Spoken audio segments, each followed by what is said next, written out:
Welcome to the third episode of me teaching you guys how to roll down an option to trade your way out of trouble. So, if you guys are brand new to this series, there's the link down below to the full playlist of where I sold an in the money put on Coinbase 2 weeks ago, and I've been trying to show you guys how you can roll down an option to avoid assignment and also still pick up premium along the way. So just to give you guys an update in terms of how I've kind of tracked this. So in the first trade, I sold an in the money $75 put expiring on the 26th of August, and I received $430 to place that option. And then a week later, I was still in the money. Coinbase at the moment is currently at $65. And you can see over time it has just been slowly going back down. And we'll talk about the technicals in a second. Is we rolled down the option from the 75 strike to the 73 strike, and we rolled it out a week in expiration, and we managed to get an additional $50. So we got the 430 plus the $50, so $480 banked in terms of premium or ROI based on the trade.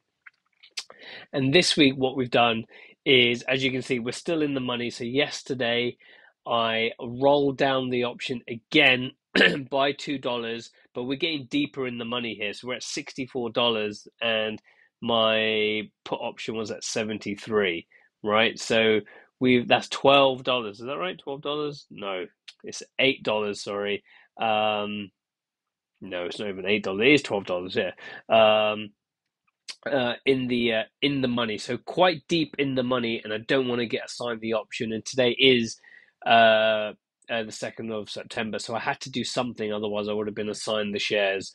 And I have no intention of being assigned 100 shares of Coinbase at the $73 mark. But from a premium perspective, it's very good for trading. So what we did here is that we rolled down again from the 73 strike to 71. So reduced our liability by $2. So if we had this as a cash secured put and you had $7,300 tied away in this option, we've now released an additional $200 of this option as buying power to go invest somewhere else. And because we're so deep in the money, we had to go 2 weeks out. I don't like going further than a week out because I feel a lot can happen in 10 whole trading days. But we are where we are with this, and I had to do it because I had no choice. And we still received a credit of $25. Now, I could have gone further down in strike to the 65, 66, or 68, 67, 66, and taken what's called a net debit, where when you buy back the option and sell to open a new one for higher premium, you actually sell to open for lower premium than what you bought back for, resulting in a net debit. And then I would have used up some of the credit, or the 480 that I created from the first two trades, to pay to roll myself out. But there's a reason why I didn't do that, and I'll go through that in a second. But just to confirm, we rolled down and out, down by $2, out by 2 weeks, received $25 net credit. So if you take the three trades, we have made so far $505 and have not yet been assigned the share. So we're in the money, which remember, if you sell options, you can be assigned at any point. So I could be assigned these shares, but what I've generally found is, unless it's way, way deep in the money by like 30, 40, 50%, and if you've got time left on the option, i.e. more than 1 day or 2, 3 days, it's very unlikely you're going to be early assigned. So at the moment, I don't think I'll get assigned these shares early, so I'm still showing you guys. And I sold this in the money put on purpose to show you guys how to do this. So this is an educational piece here. I'm not advising to sell in the money options, but how you can get out of this trade and be a void assignment, because again, this is the number one skill you guys need to learn. So I've got the trade confirmation just to show you guys that I bought back the $73 for 90 $98. Is that right? No. Yeah. No, $980, sorry, and then I sold to open it for 1,005. So the difference between that is $25. So, and 2 weeks out, September 16th, the 71 put.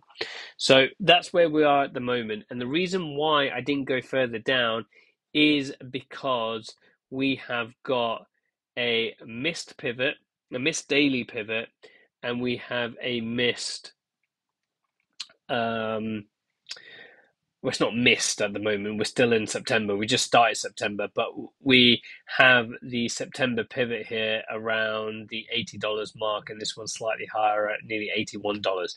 So we have got two areas here which I'm really excited about that I think we will hit hopefully at some point as we get some sort of a pullback here to this level, because we are, as you can see, we are oversold at these levels over here. So, and we have divergence, lower lows, higher low situation. So we might get this type of scenario, or we might get something like this, however it's going to look. But I feel throughout the month of September, we will get a pullback into this kind of range. And we only need it to go above 73. We don't need it to go to $80. So which is, oh, 71, sorry. Not even 73. So it doesn't need to go that far out, really. And Coinbase, as we know, has the volatility to make this move in a day. So we think it's going to get here, but we only really need it in the next couple of weeks to stay above or get back to the $71 mark. So that's why I didn't opt for a net debit and to get myself closer to the current price. So yes, that's what we're doing. Again, not panicking about this, and this is why you shouldn't panic if you get in the money on things. The roll is such an important thing, and I can't stress enough how important it is.